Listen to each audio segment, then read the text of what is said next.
Hello बच्चों, जैसा कि इस समय हम बात कर रहे हैं कि एकाधिकार बाजार में एक फर्म किस प्रकार से अपना संतुलन स्थापित करती है। एकाधिकार बाजार क्या होता है, इसकी क्या प्रॉपर्टीज़ होती हैं, क्या विशेषताएं होती हैं, किस प्रकार से इस बाजार का एमआर और एआर वक्र ड्रॉ किया जाता है, ये हम अपने लास्ट वीडियो में डिस्कस कर चुके हैं। इसी सीरीज़ को आगे बढ़ाते हुए आज के वीडियो में हम बात करेंगे कि अल्पकाल में एकाधिकार बाजार में फर्म का संतुलन किस प्रकार से स्थापित होता है, कौन सी कंडीशंस हैं, कौन सी सिचुएशंस हैं जिनके अंडर एक फर्म कार्य करती है। जो इक्विलिब्रियम की शर्त हम पिछले बाज़ारों में पढ़ चुके हैं कि दो शर्त होती हैं, दो कंडीशंस होती हैं बाज़ार किसी भी फर्म के इक्विलिब्रियम के लिए। बिल्कुल सेम वही कंडीशंस यहाँ पर भी अप्लाई होती हैं।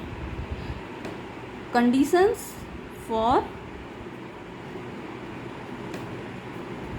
इक्विलिब्रियम, संतुलन की जो शर्तें हैं वो सभी मार्केट में एक जैसी होती हैं। पहली शर्त है एमआर बराबर एमसी। इट्स मीन कि मार्जिनल रेवेन्यू बराबर होना चाहिए मार्जिनल कास्ट के।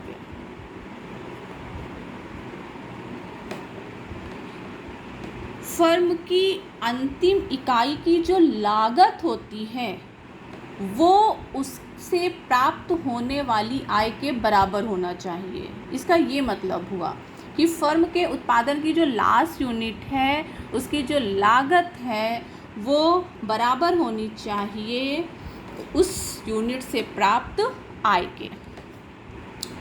सेकंड क्या है कि जो एमसी कर्व है, एमसी कर्व है कट्स एमआर कर्व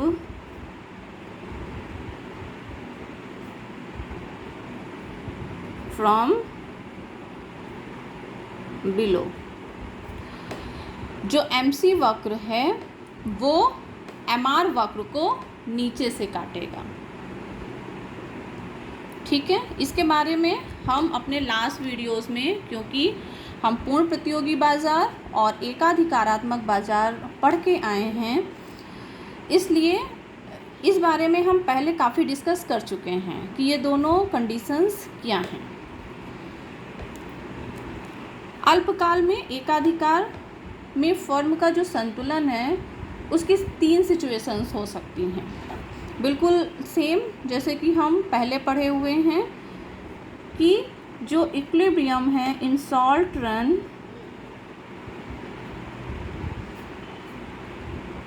तीन सिचुएशंस हो सकती हैं जिनके अंतर्गत फर्म कार्य करेगी। पहली है कि फर्म को सुपर नॉर्मल प्रॉफिट होगा। दूसरी सिचुएशन है कि जो फर्म है वो नॉर्मल प्रॉफिट के अंतर्गत कार्य करेगी, जहाँ पे AR बराबर AC होगा, AR बराबर AC। यहाँ पर जो AR है यानी कि जो रेवेन्यू है, जो प्राप्तियाँ हैं, जो आय हैं वो ज़्यादा होगी लागतों से। और तीसरी सिचुएशन है कि एक एकाधिकारी हानि को भी वहन कर सकता है अगर उसकी जो लागतें हैं वो उसकी आय से अधिक हो जाएं। तो तीसरी सिचुएशन है लॉस की, जहाँ पे जो लागतें हैं वो आय से अधिक हो जाती हैं।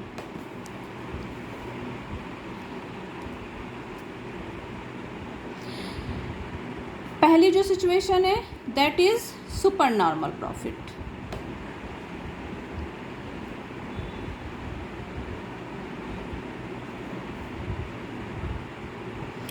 सुपर नॉर्मल प्रॉफिट तब होता है जब एक फर्म को प्राप्त होने वाली जो आय होती है, जो औसत आय होती है, वो उसकी लागतों से अधिक होती है।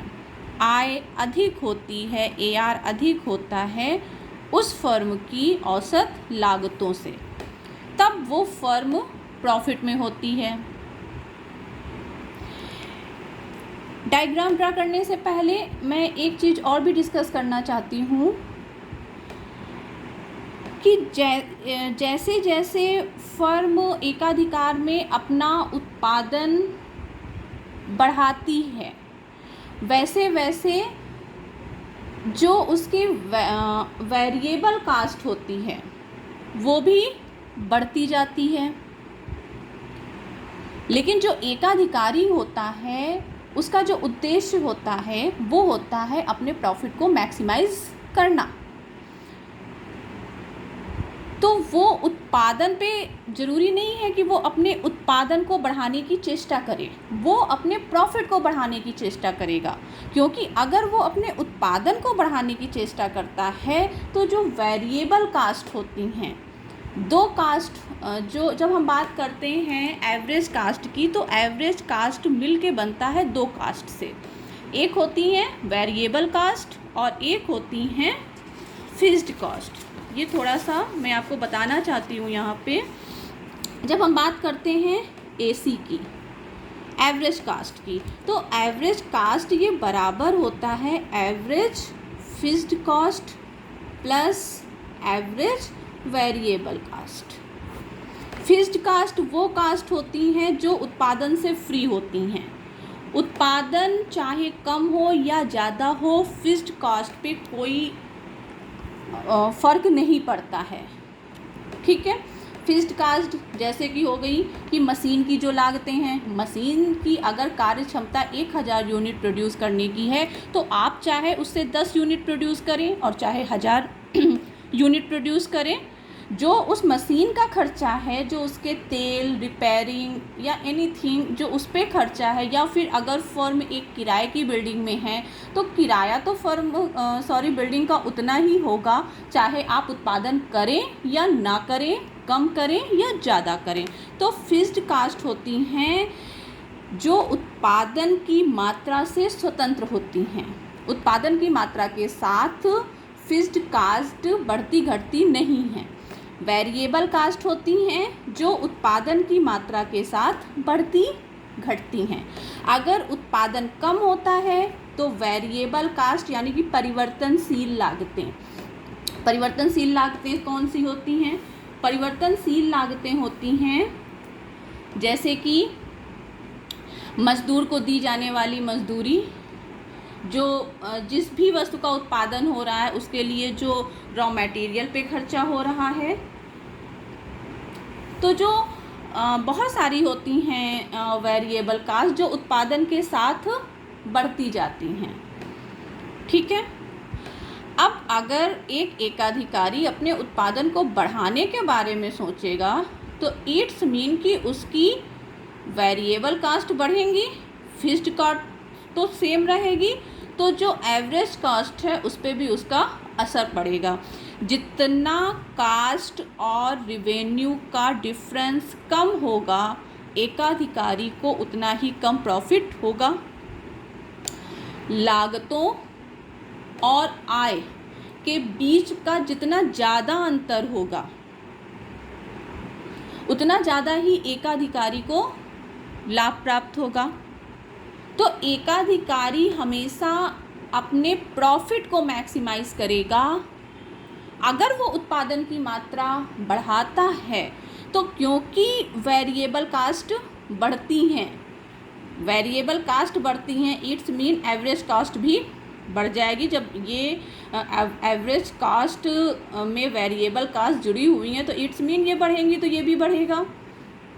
ठीक है, अगर ये बढ़ती हैं तो ये भी बढ़ जाएगा, और अगर ये बढ़ जाएगा, AC बढ़ जाएगा, AC अगर बढ़ेगा तो जो AR है, एवरेज रिवेन्यू है, वो घट जाएगा, और अगर एवरेज रिवेन्यू घट जाएगा तो इट्स मीन जो प्रॉफिट है वो भी घट जाएगा।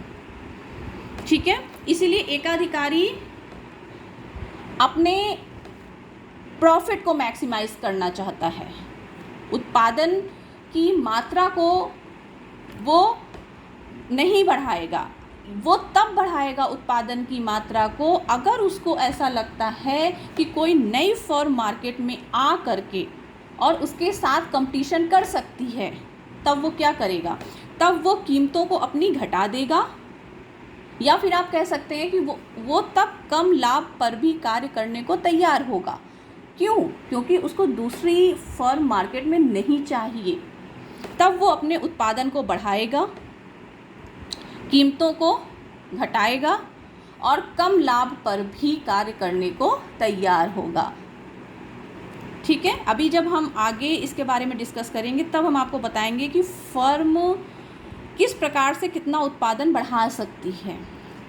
ठीक, तो अगर हम यहाँ पर अपनी एवरेज वेरिएबल कास्ट का कर्व भी लाते हैं तो ये एक प्लस पॉइंट होगा आपके डायग्राम के लिए, और अगर आप नहीं भी ड्रा करते हैं तब भी आपका डायग्राम बिल्कुल करेक्ट होगा।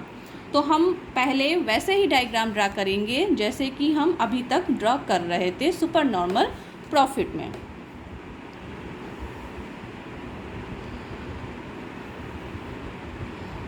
एक्स अक्ष, वाई अक्ष, यहाँ पे हमने बात की है आउटपुट की, और वाई अक्ष पे हम दिखाते हैं कॉस्ट, रिसीप्ट या फिर प्राइस, एनीथिंग। जो AR-MR वक्र होता है वो एकाधिकारात्मक प्रतियोगिता या अपूर्ण प्रतियोगिता की तुलना में कम लोचदार होता है। तो ये हमने मान लिया हमारा है AR वक्र, ये हमने मान लिया ये है हमारा MR वक्र।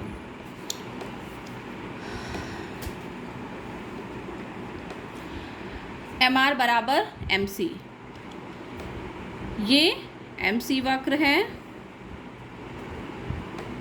MC वक्र ने MR वक्र को E बिंदु पे कट किया है और ये उत्पादन की मात्रा होगी। ठीक है, इस E से AR तक हम लंब डालते हैं और ये इस फर्म को प्राप्त होने वाली कीमत होती है। हम इसको यहाँ भी शो ऑफ कर सकते हैं। OP is equal to QM। आप चाहे कहें OP कीमत है और चाहे आप कहें QM कीमत है, दोनों बराबर बात है। क्योंकि हम बात कर रहे हैं सुपर नॉर्मल प्रॉफिट की। सुपर नॉर्मल प्रॉफिट मतलब कि AR should be greater than AC। It's mean कि अगर फर्म को इतनी कीमत प्राप्त हो रही है तो इट्स मीन कि जो कॉस्ट कर्व है वो इसके नीचे से जाएगा। जितना नीचे से जाएगा उतना ज़्यादा उस फर्म को प्रॉफिट है। ठीक है, हम मान लेते हैं कि हम यहाँ कहीं से, देखिए E के ऊपर होगा, M के नीचे होगा। ये आप पे डिपेंड करता है कि आप कितना प्रॉफिट एकाधिकारी का दिखा रहे हैं, लेकिन इतना तो दिखना ही चाहिए कि दिखे कि हाँ ये सुपर नॉर्मल प्रॉफिट वो गेन कर रहा है। इसलिए बहुत M के बहुत करीब वो पॉइंट नहीं लेना चाहिए जहाँ से हमारा कास्ट कर्व गुजरता है। ठीक है, हमने मान लिया कि हमारा ये बिंदु होगा और अब हम इस बिंदु से होते हुए अपना AC कर्व खींच देंगे। ये हुआ हमारा AC। ठीक, इसको हमने नाम दे दिया N। कीमत जो प्राइस है या आय है वो है QM। कास्ट कितनी है QN। Cast QN। प्रॉफिट कैसे निकलेगा, लागतों या आय में से हम लागत को घटा देंगे और जो डिफरेंस होगा दोनों के बीच में दैट इज प्रॉफिट। ठीक है, तो QM माइनस QN बराबर MN। ये जो MN है ये प्रॉफिट है 8 यूनिट का, 1 इकाई का। ठीक है, क्योंकि उत्पादन है OQ, तो हम क्या करते हैं, जितना उत्पादन है टोटल उत्पादन OQ इंटू MN, क्योंकि MN एक यूनिट का प्रॉफिट है, MN इज इक्वल टू, हम N से एक YH की ओर लंब डाल देते हैं ये, और ये जो हमें परिक्षेत्र प्राप्त हो गया, जो ये एरिया है, यही है सुपर नॉर्मल प्रॉफिट।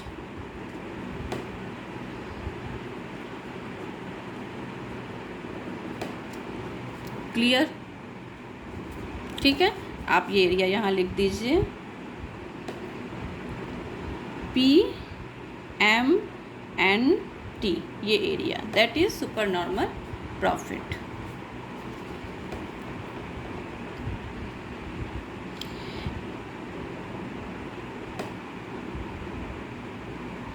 जहाँ से अगर आप चाहें तो इनके आगे SS लगा सकते हैं, जो भी हमने कॉस्ट दिखाए हुए हैं, क्योंकि हम शॉर्ट रन में बात कर रहे हैं। ये आप हर जगह कर सकते हैं, सारे बाज़ार में सब जगह कर सकते हैं, लेकिन अगर हमने कुछ नहीं लगा रखा है, हमने S टर्म नहीं यूज़ किया है, तो वो हम शॉर्ट रन जब ऊपर लिख चुके हैं कि हम शॉर्ट रन में बात कर रहे हैं, तो दैट इज़ अंडरस्टूड।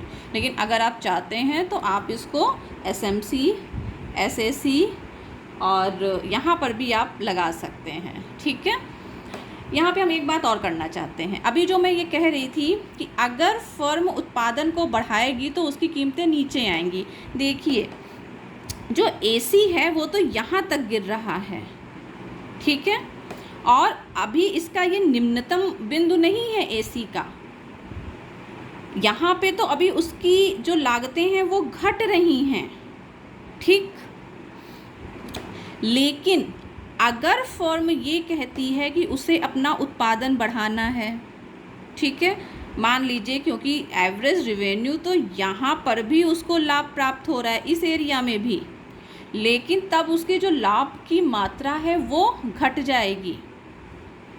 आप देखिए, ये जो AR वक्र है, इस बिंदु से पहले तक यहाँ पे AR बराबर AC के है, ठीक है, लेकिन इसके ऊपर का जो एरिया है, यहाँ तक फर्म उत्पादन बढ़ा सकती है, क्योंकि यहाँ पर भी अगर उत्पादन होता है, ठीक, मैं एक अलग डायग्राम ड्रा करके आपको बताती हूँ। ये आपका सुपर नॉर्मल प्रॉफिट का डायग्राम है, जहाँ पे firm super normal profit gain कर रही है, ठीक है। अगर हम इसमें एवरेज वेरिएबल कास्ट कर्व को भी ड्रा करते हैं, तो जो एवरेज वेरिएबल कास्ट होगी वो हम इस बिंदु से दिखा सकते हैं। आप चाहें तो ये करें, आप चाहें तो ये ना करें, इसकी कोई बहुत ज़रूरत है नहीं, ठीक है। ये आप दिखा सकते हैं कि ये एवरेज वेरिएबल कास्ट है, और जैसे जैसे फर्म का उत्पादन बढ़ता है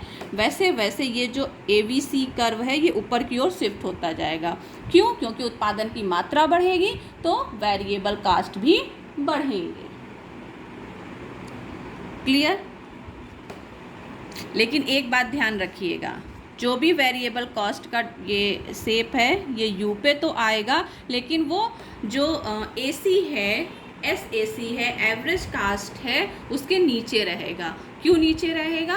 क्योंकि जो AC कर्व होता है वो वेरिएबल कास्ट और फिक्स्ड कास्ट का जोड़ होता है, तो जाहिर सी बात है ये कर्व इस कर्व के नीचे ही रहेगा। और अगर आप इसको नहीं भी ड्रा करते हैं तो कोई बात नहीं है, आप काफ़ी बुक्स में देखेंगे कि वहाँ पे वेरिएबल कास्ट की कोई बात नहीं की गई है, लेकिन क्योंकि मैंने आपसे जिक्र किया था शुरुआत में, इसलिए मैंने आपको ये ड्रॉ करके बताया है, ठीक है। मैं जो ये बात कर रही हूँ कि फर्म यहाँ तक भी उत्पादन कर सकती है, इसको आप यहाँ पे समझिए, ठीक। हम एक रफली ड्रा करते हैं और आपको बताते हैं।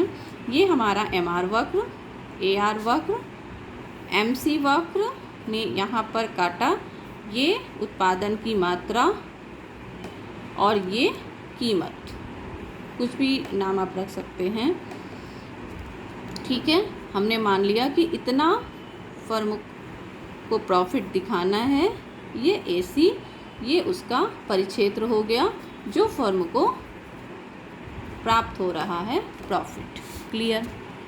अब देखिए P से लेकर के और यहाँ तक आप मान लीजिए Q तक, Q नहीं रखिए, इसको G मान लीजिए, ये हमारा G पॉइंट है।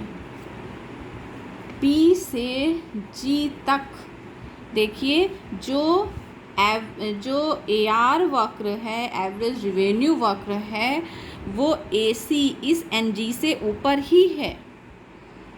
ठीक है, लेकिन अगर NG यानी कि मान लीजिए फर्म यहाँ पे उत्पादन करती है, ठीक है, तो जो कीमतें होंगी वो बहुत कम हो जाएंगी। मान लीजिए उत्पादन जो फर्म है वो कहती मुझे यहाँ उत्पादन करना है, ठीक है, तब क्या होगा, कीमतें और घट जाएंगी।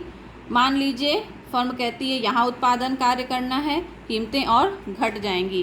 कीमतें घटेंगी, इट्स मीन एवरेज रिवेन्यू और एवरेज कास्ट का जो गैप है वो घटेगा। तो इसका मतलब है जो फर्म का प्रॉफिट है वो भी कम होता जाएगा। जबकि एकाधिकार में जो फर्म होती हैं उनका मेन उद्देश्य ही होता है अपने प्रॉफिट को मैक्सिमाइज करना। ठीक है, तो सुपर नॉर्मल प्रॉफिट में डायग्राम कुछ ऐसे ड्रा होगा। अब हम बात करते हैं नॉर्मल प्रॉफिट की।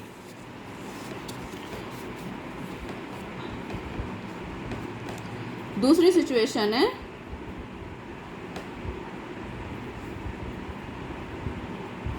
Normal profit. एक एकाधिकारी नॉर्मल प्रॉफिट यानी कि जिसको हम बोलते हैं सामान्य लाभ की स्थिति में भी कार्य कर सकता है। एक्स अक्ष पे हम दिखाएंगे आउटपुट को और वाई अक्ष पे हम दिखाएंगे cost and receipt. This is ours AR, this is MR,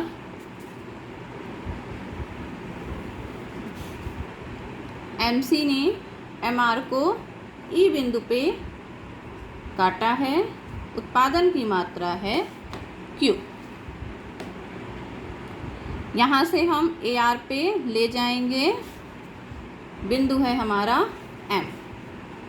कीमत कितनी निर्धारित हो गई, OP या QM, क्योंकि हमारी सिचुएशन है नॉर्मल प्रॉफिट। इट्स मीन कि AR बराबर AC के हमें दिखाना है। ठीक है, तो हम यहीं पर इसी M बिंदु से होते हुए अपना AC वक्र ड्रा करेंगे।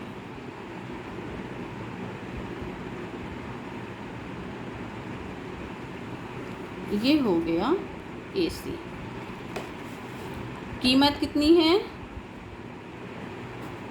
QM या फिर OP। लागत कितनी है, कास्ट कितनी है QM, यानी कि AR बराबर AC के है। जितनी लागतें हैं उतना ही फर्म को लाभ प्राप्त हो रहा है। इस स्थिति में फर्म अपना उत्पादन बंद नहीं करती है। ठीक, तीसरी सिचुएशन है लॉस की सिचुएशन। जो एक एकाधिकारी फर्म होती है वो हानि का सामना भी कर सकती है।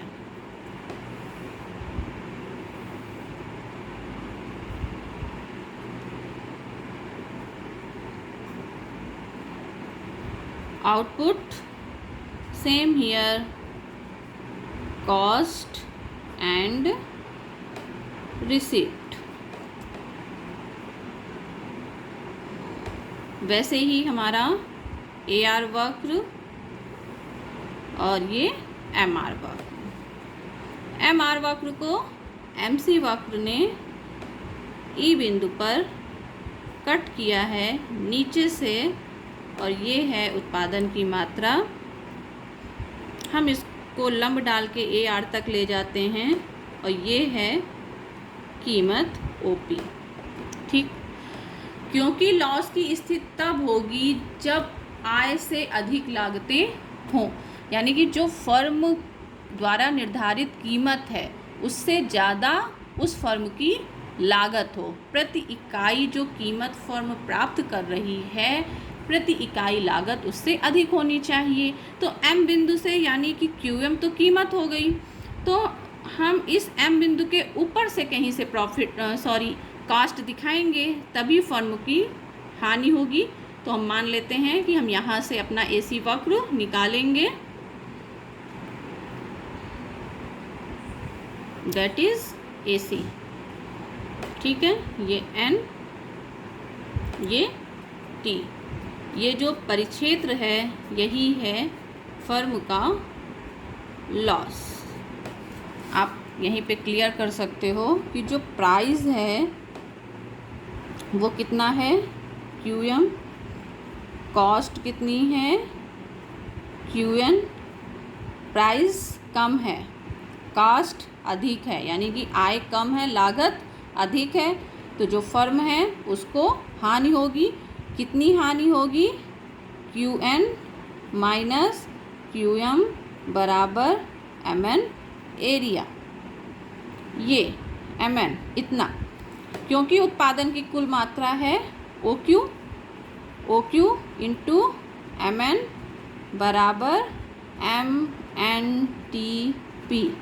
ये वो लॉस है जो फर्म वहन कर रही है। ठीक है,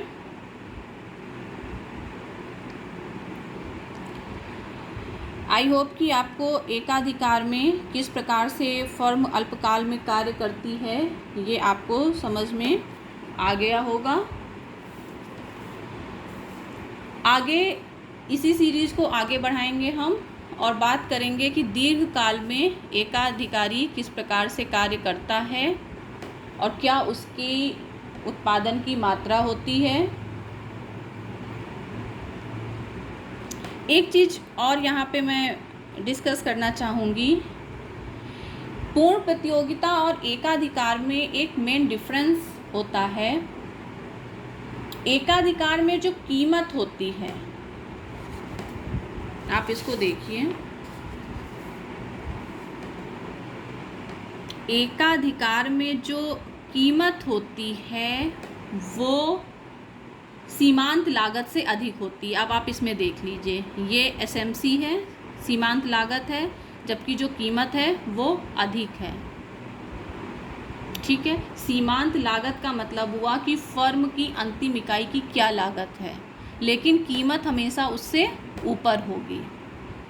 ठीक, जबकि पूर्ण प्रतियोगिता में जो कीमत होती है वो एसएमसी के बराबर होती है या मार्जिनल कॉस्ट के बराबर होती है। ये पूर्ण प्रतियोगी बाजार का AR-MR वक्र था। जिन लोगों ने ये वीडियो देखा है उन्हें पता है, नहीं देखा है आप उसको देखिए। ठीक है,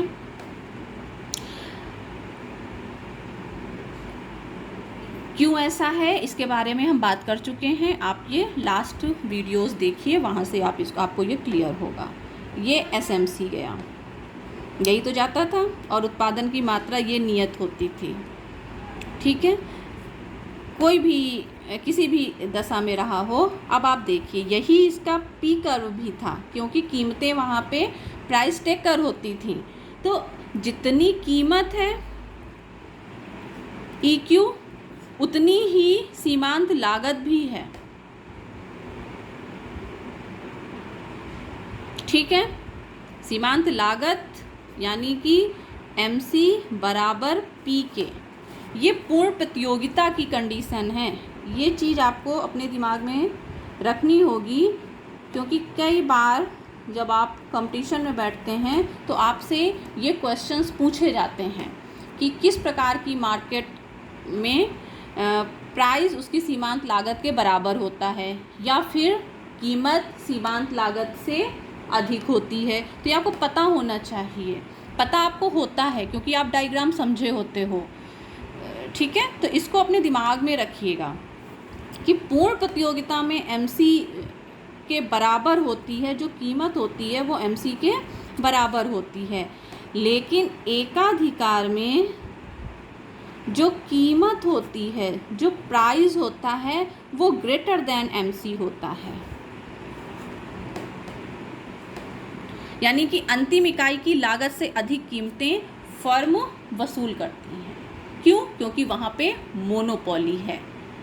जो फर्म है उसका अपनी कीमतों पर पूरा नियंत्रण है।